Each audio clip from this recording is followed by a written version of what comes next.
You guys, look at this freaking closet.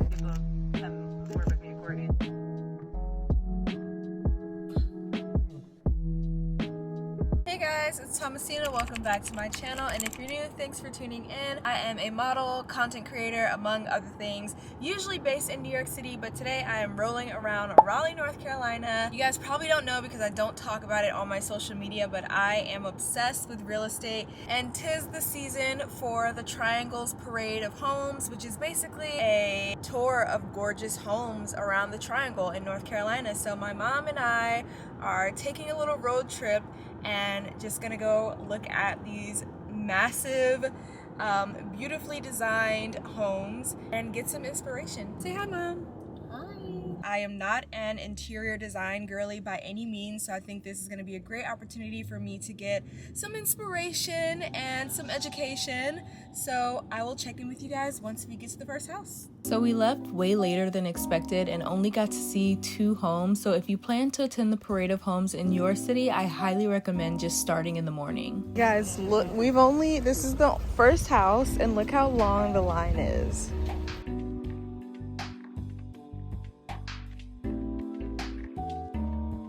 All right, we got our little booties on. Mom is putting her booties on.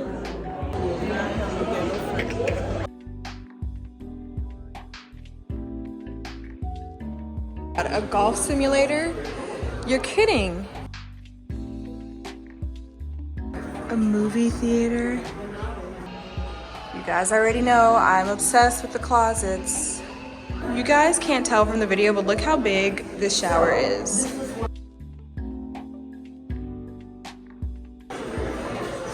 Okay, I'm doing a terrible job recording this because I'm just freaking out.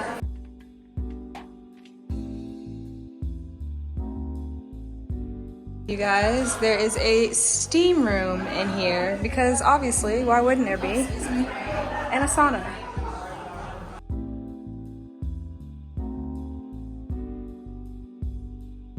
You guys, look at this freaking closet. Like, this is bigger than my entire New York City apartment. And then the bathroom. Look how massive this shower is. Like, this makes no sense. Can you look at that? Wow.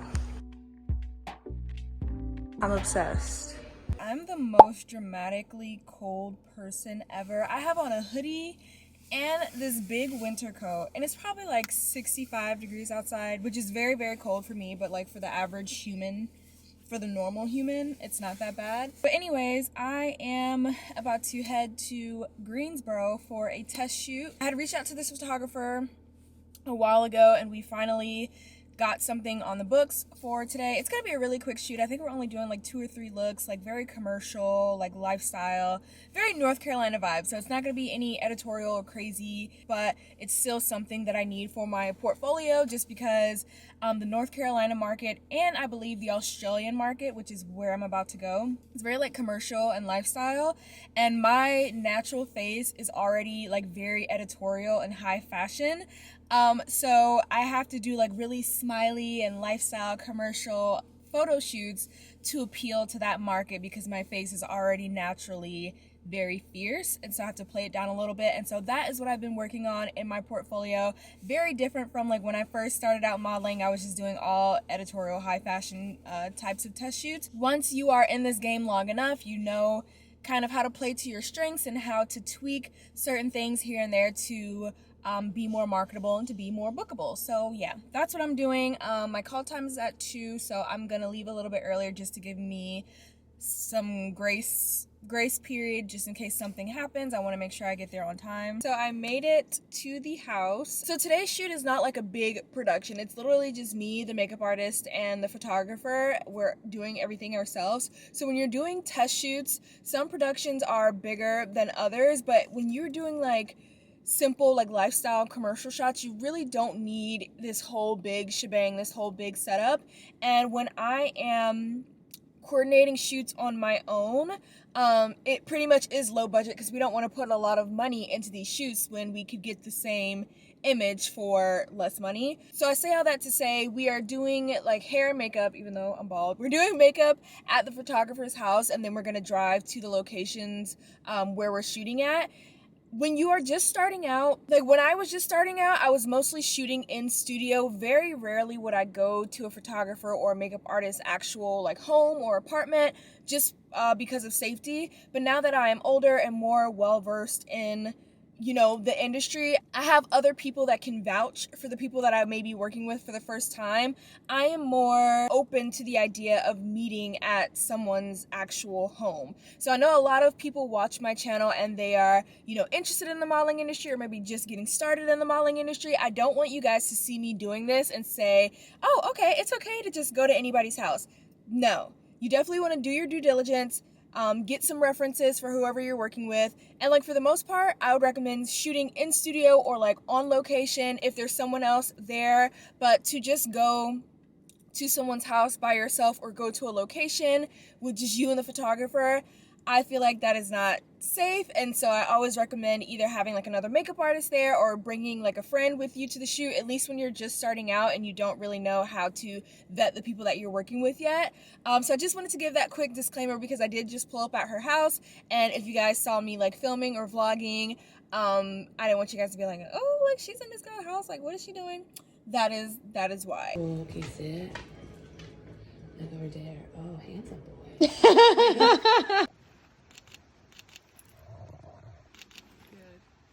Do like a squat. They're like a little bit nervous, and then we just like, I don't know, do something weird, or Tucker's there. We're just weird. It's like up or normal. Everybody hang. Oh yeah, that's cute. Dude, oh yeah, that's cute.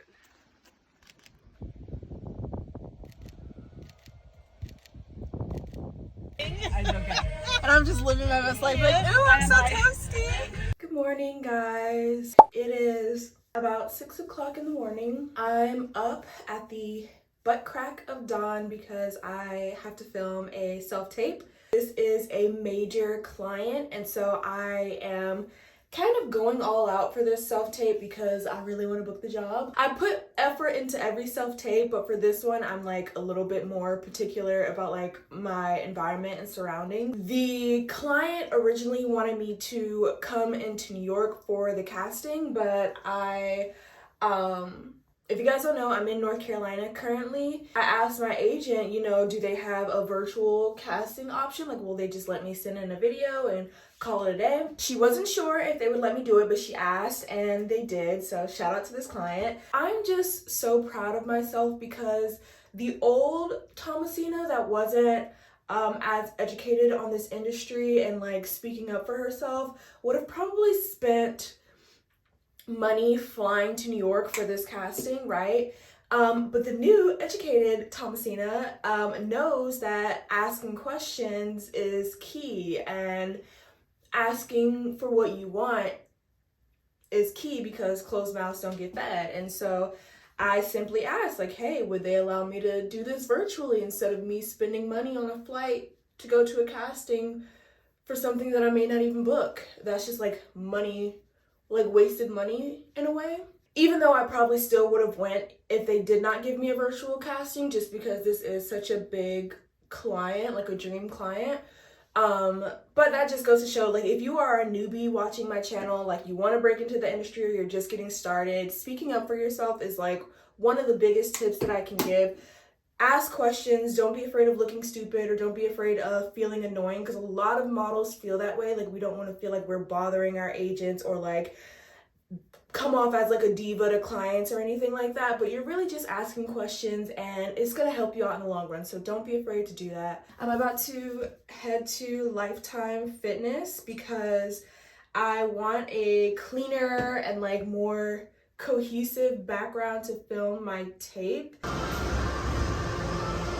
So I just got to the studio and I didn't realize, I thought sunrise was like earlier. I thought it was gonna be brighter outside, so the natural light is not popping right now, and I've got this crazy overhead lighting.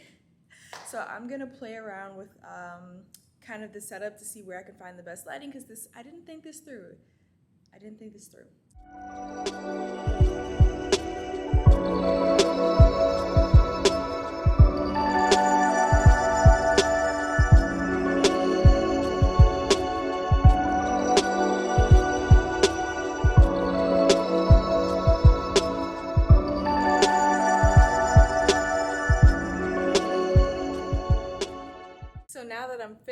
sun wants to come out, but I'm kind of glad I did not use the natural light because it's giving me, or never mind, it was giving me like this blue cast because I'm right in front of the pool, but I think what I got was fine anyway.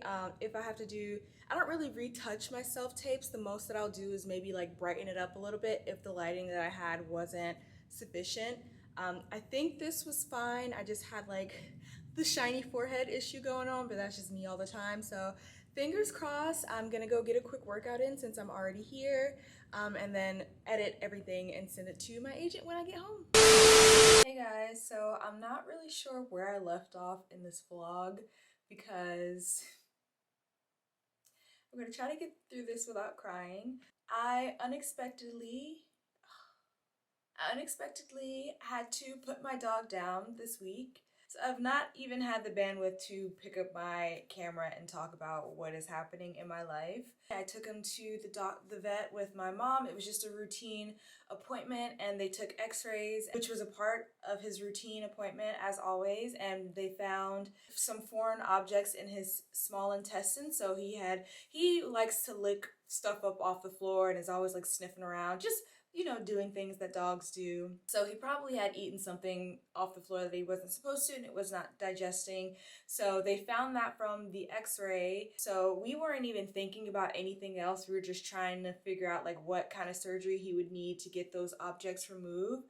So we came back home from the vet and he was fine, his normal cute self. There had been some things happening leading up to this point that were a little bit concerning. We knew that he was old. He was 14 years old, so we knew that that time was lurking around the corner, but we didn't know it was going to be this week. After he drank all that water and threw up, like there was an immediate like decline. He was struggling to breathe. He was shivering a lot.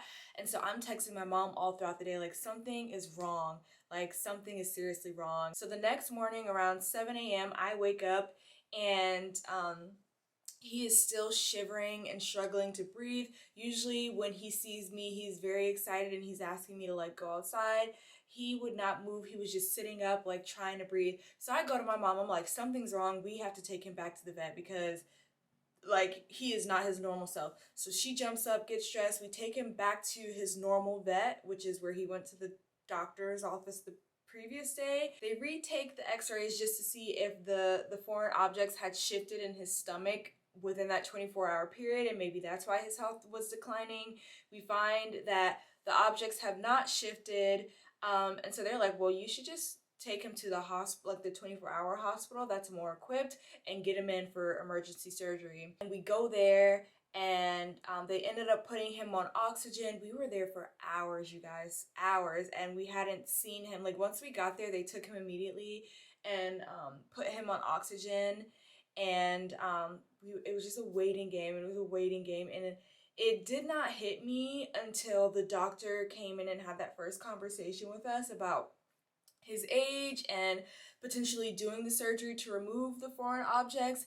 And then he brought up that his lungs look weird and there was a potential for pneumonia, which is why his health declined so quickly. And so there were a lot of things thrown at me at once, and it finally hit me like, I'm about to lose my dog. I'm about to lose my person. I'm about to lose my baby. Because before I was like, oh, like he just has some foreign objects in there. We'll just pay for the surgery and he'll be fine. He'll have a little bit of recovery time and then he'll be back to his happy-go-lucky self. Never had it cross my mind that this is going to be the last day I was going to spend with my dog. We found out that he had pneumonia, so we couldn't do the surgery because that was going to be risky, and then treating him for the pneumonia was also going to be risky because of his old age. And the doctor was like, normally if I know I can save a dog, I'm going to really encourage the families to let me operate and do what I need to do to save the dog's life.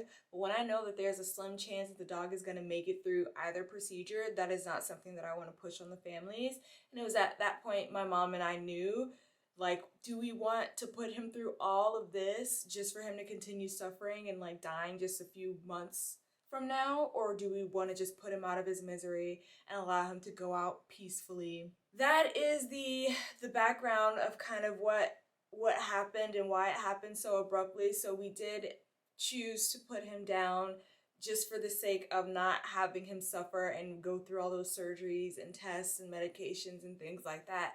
And it was by far the hardest decision I have ever had to make in my life.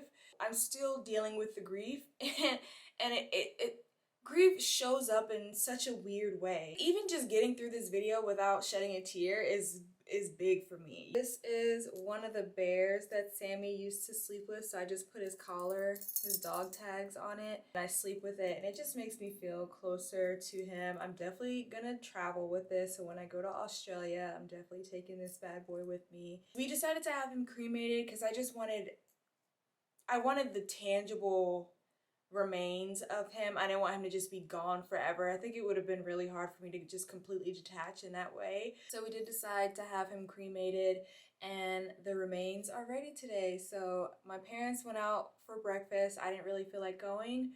So they're gonna come back, pick me up, and then we're gonna go pick up his ashes.